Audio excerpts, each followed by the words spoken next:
This episode of News Dump is brought to you by Vincero Watches, and we'll tell you more about them later on in the show. But first up is the huge news that one of the worst proponents of aggressive microtransactions in all of gaming, EA, aka Electronic Arts, will no longer be utilizing loot boxes in any of their games. But that's only because they're essentially trying to rebrand the term into something far more fun sounding, because the term loot box has not only had a negative connotation since its inception, but also, we assume, because of the amount of press that loot boxes have gotten in recent months thanks to government crackdowns on these types of microtransactions. Yeah, you can't keep pushing these things out if parents start hearing about loot boxes and how predatory they are on the nightly news because of proposed legislation, especially since the UK government launched an investigation into these types of mechanics, and a bipartisan bill was introduced here in America just last month. It is the one thing we can all agree on. Yeah, cross the aisle. These goddamn loot boxes. Too much heat. So what is EA doing about it? They're apparently attempting to just redefine the term, kind of like how ICE detention centers are now called super happy fun zones. And they're in... Nothing to see here. Yeah. It's fine. They're in military bases too, where no one can see how much fun Have you ever been to a military base? I went to one once, and there was just planes flying around above, and demonstrations, and it was great. Just a ton of fun. I don't see the problem. Anyway, the whole redefinition on EA's part comes from the previously mentioned investigation over in the UK, where the company's VP of Legal and Government Affairs spoke with members of the UK Parliament's Digital, Culture, Media and Sport Committee. In the meeting, the VP from EA stated, "We don't call them loot boxes, and instead refers to them as surprise mechanics." Wow. Uh-oh, looks like this car's gonna need a surprise mechanic. I'm right here in the back seat the whole time. Oh, thank God. Wow, a helpful Honda guy. She also said that this is something people enjoy. They enjoy surprises. No, they don't. You're lying. When pressed from other members regarding these cool surprises, she states, "We do think the way that we have implemented these kinds of mechanics, and FIFA, of course, is our big one, our FIFA Ultimate Team in our packs, is actually quite ethical and quite fun, quite enjoyable to people." You would say that. Well, yeah, it's almost like she's paid to say that. Yes. I mean, so there you have it, though. No more loot boxes from EA. We finally did it. We did it, gamers! Gamers rose up. But hey, don't worry, because you can surely expect plenty of ethical fun and quaint, lovely surprises in all of their future games. Yeah. They're fun surprises. They are fun surprises. You give us money, we give you a surprise. It could be absolutely worthless or something that you don't want or can't use. That's the fun about it. You spend money, you get this kind of hormonal rush not knowing what your money's gonna end up getting. A rush that we have found out through numerous tests on how to perfect. Centuries of research. Yeah. But it's fun. Listen, you walk into a Vegas casino, the lights are going Don't say the C word. Oh yeah. Hey, that's a completely different thing, sir. But you put your let's say you're not a casino, but you're at something that resembles a casino, and you put your money in to something that is not a slot machine at all, and the lights are going off, and guess what? Surprise, you didn't get anything. But it's still a surprise that you didn't get anything. Surprise. You get nothing. But hey, let's move over from gaming to comically misplaced anger, because the Christians are upset about television again. They're at it again. This time a campaign called Return to Order that operates under an organization called the American Society for the Defense of Tradition, Family, and Property. They've set their sights on an Amazon original series called Good Omens, which is based on the book by Terry Pratchett and Neil Gaiman. The series, like the book, is about a demon and an angel working together to find the Antichrist, an 11-year-old boy, in order to stop Armageddon. Cool concept. Yeah. A lot of people like it, and the show's already getting pretty good reviews. But like we said, some people aren't too happy about it, and that's where Return to Order comes in. Order. Order in the world. I demand a return to order. So aggressive. Now, Return to Order is a campaign whose goal is to work towards returning to a, quote, organic Christian society. No additives. In response to what they describe as growing social decay, the abandonment of God and His laws, and the increasing public recognition of satanic acts, symbols, and ideas. Protesting shit that they find offensive is nothing new for Christian groups. We've all seen this even before I was born. It's how they get rock hard. Good for them. But their protest against Good Omens, it jumped to new levels of buffoonery because the group is so out of touch that they literally had no idea where you could even watch the show. Just the very existence of it pissed them off. What channel's it on? Well, it's not on TV, Dad. Then where is it? It's in the cloud. It's That's where God lives. It's a streaming service. A what? That's why they're so pissed, is because these shows are hosted in the cloud where God lives. Yeah. So what is a streaming service? Well, you know Netflix where you watch Bosch? Oh, I love Bosch. Great show. Well, it's like that. Okay, so we're gonna sue Netflix. Cool. Anyways, speaking of wrong platforms, we assumed that they just heard that this was on a streaming platform and then assumed that it had to be Netflix behind it because they have brand recognition, baby. Streaming. What's a streaming? It's a Netflix. It's like you got a Sega Genesis or an N64 or a PlayStation 1. It's all a Nintendo. It's all a Nintendo. Turn that Nintendo off. So, yeah. Netflix, having the brand recognition that they do, a great, this is good news proof for of concept for Netflix that their branding works. That's who they targeted, despite the show being exclusively produced for one of Netflix's main competitors, Amazon. This is terrible news for Amazon. Well, the coverage overall is fine for them, sure. But like, that sucks. That nobody knows we exist, damn it. I mean, you do something that pisses off all the Christians, and then they don't even come to you with their anger. They go down the street to Netflix. It's got to be sad. So anyway, their petition has since been deleted out of sheer embarrassment, but not before it had received over 20,000 signatures from good, honest people. He used the Return to Order website to send a pre-written message straight to Netflix that said the following. To Netflix, I protest against your series Good Omens, which portrays God as a tyrant and devils as being good.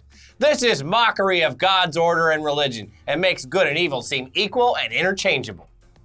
The petition, it goes on then to list out some more grievances, which include things like the fact that the angel and the demon are friends? No. The four riders of the apocalypse are portrayed by bikers? Then Christians love bikers because they're all retirees, all the boomers riding Harleys. That's right. Yeah. And worst of all, that God is voiced by a woman. They said it right there in their About Us section on the thing, that God is a man. That's right. So obviously this would piss them off. God has a dick. And it's huge. Balls. He gets his prostate checked because he is a man, baby. And when it rains, it's God coming on all of us. That's right. Or peeing. It's hard to tell.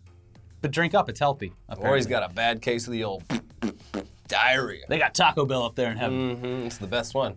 Despite it being hilariously predictable that a bunch of stuck-up old people and pearl clutchers aren't even aware which platform any random show is on, the creators they're just taking it in stride. Yeah, this is great news for them. And they're probably pretty damn pleased about all the free promotion that the fallout from this petition is providing the show for free. It's the entire metal genre in the 80s was built on this kind of shit. Yes. This is what success is made of. Neil Gaiman claimed, he chimed in on the whole thing via Twitter, calling the protest beautiful and urging fans not to tell them they're protesting the wrong company. Don't tell them. Now, shortly after all this started going viral, Netflix actually chimed in by tweeting a link to the news coverage and added their own statement. Okay, we promise not to make any more. You clowns. Well, case closed. We beat Netflix. Guys, go check. We took it down. It's gone now. You will not find Good Omens on Netflix. Now, please subscribe.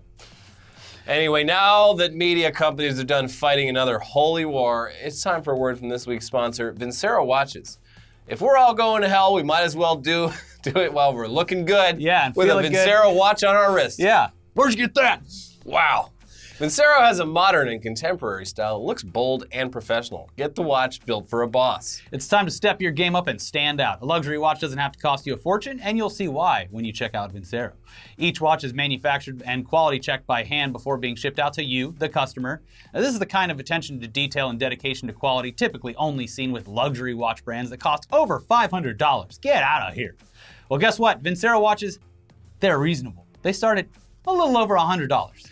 Yeah, I've got two Vincero watches. We love them. I got a fancy one. I got a sporty one. They're great. We've gone over the stories. We use them nearly daily, except I took a shower before coming here and forgot to put it on. But that is nothing against them. It's just my own... Yeah, ignorance. Yeah, ignorance, exactly. Buffoonery. Buffoonery!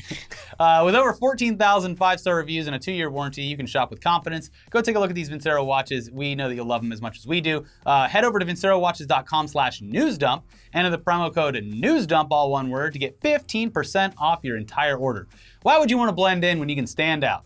Go to vincerowatches.com/newsdump and enter that promo code newsdump. And thank you for supporting the show, Vincero. That's two this week from Vincero, so thank you. Wow. Moving on now to movie news, the new Bill and Ted movie, Face the Music, has officially started filming after being in some form of pre-production purgatory for around a decade. And we know you're already aware that the original Bill and Ted, Alex Winter and Keanu Reeves, they're both reprising their roles in the film.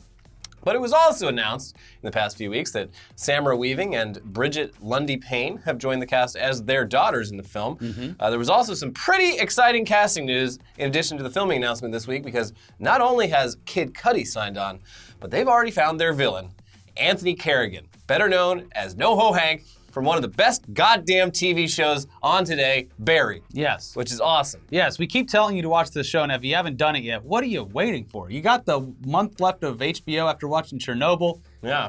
I mean, it's funny, but it's not like a lighthearted romp.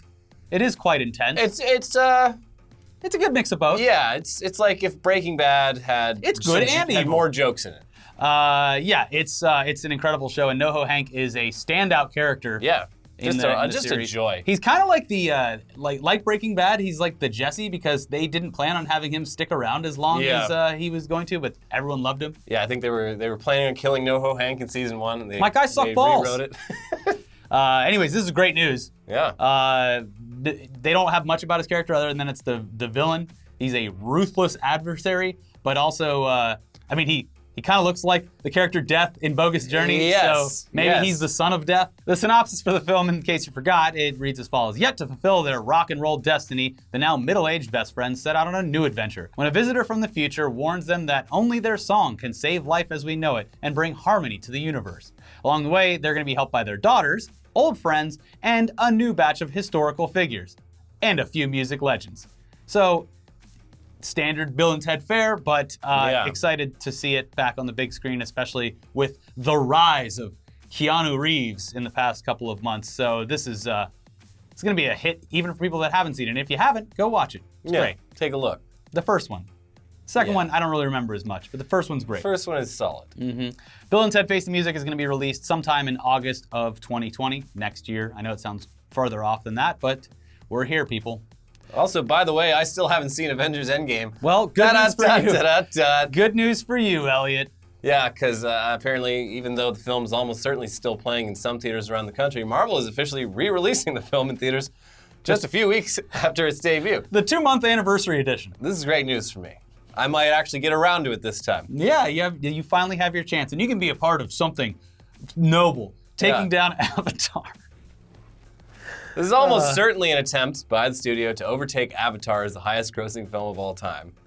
I still can't, like, why? Why is Avatar at number 1? Because it was a worldwide success. The world lost its goddamn mind in like 2009. It was a 3D updated version of Fern Gully, and it was the first big budget movie to fully embrace the reprisal of 3D, and it was a worldwide smash success. I'll only allow this if we let the other subsequent Avatar movies that will certainly not do as well drag the average down. Yeah, but also the problem with this too is, I mean, it's already caused so many arguments online, like, oh, well, no one's adjusting for inflation because Gone with the Wind would be the one, and it's like, oh, well, if we do that, well, maybe we should just count actual ticket sales, and it's like, well, then they would cheat by making the tickets cheaper, and it's a war that no one's ever going to really win, and it's all bullshit. It's bickering.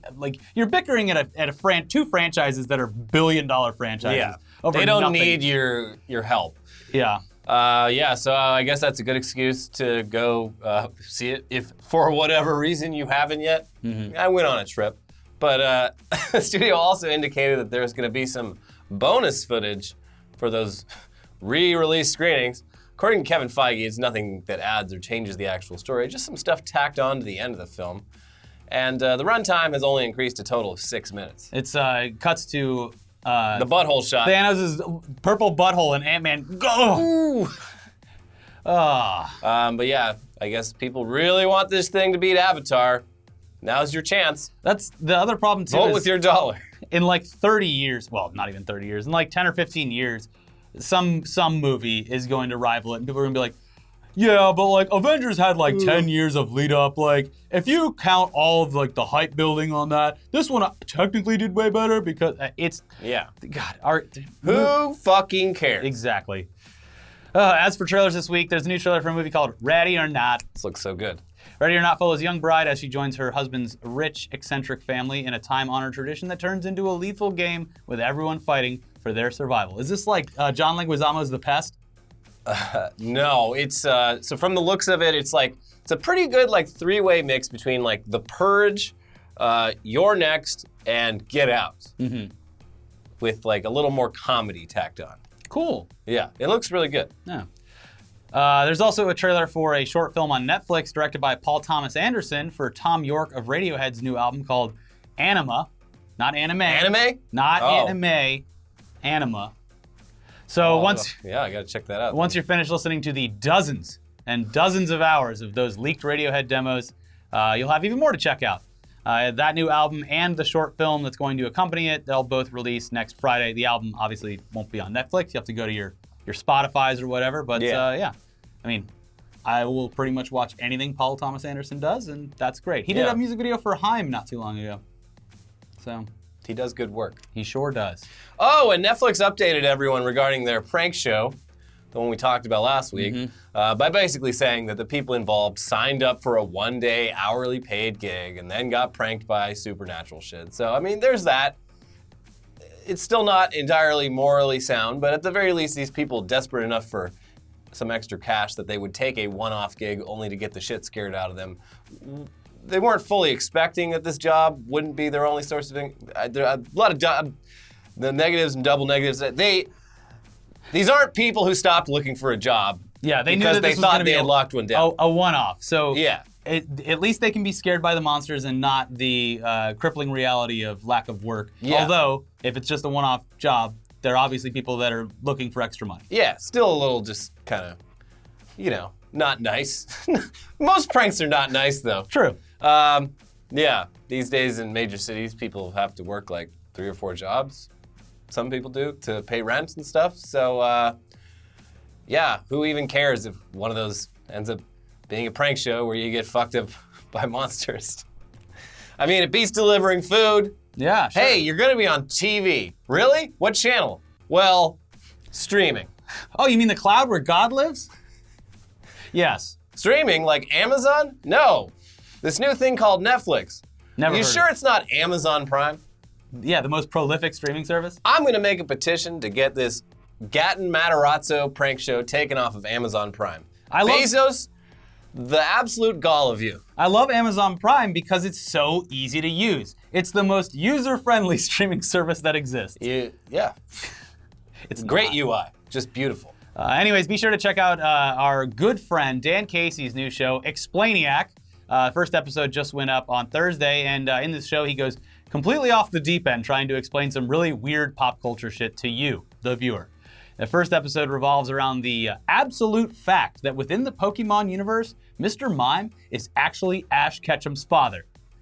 If you don't believe us, you can go find out for yourself. This man is an expert. Yeah, he's written several books. So link is in the description below. Outside of that, we had another exclusive podcast this week for all of our Patreon supporters and YouTube members. Be sure to check that out by joining up on one of those. We really, really do appreciate it. And watch our other videos. We did one about how YouTube's being investigated by the big government. And that one's already demonetized, so whatever. Conspiracy? And then we have a new episode of Tech News Day where a bunch of stuff happens. Yeah. We talk about a bunch of things. Facebook's getting in the crypto game. There's like Get out those swipe wallets. There's a guy on I think it was CNBC or something where he's interviewing someone about Libra and he's just like, this isn't a cryptocurrency. And she's like, well, it's a digital, he's like, but that's not a cryptocurrency. And, well, anyways, more info over on that episode. We'll see you guys next time. Weekly Weird News tomorrow. Yeah. Bye.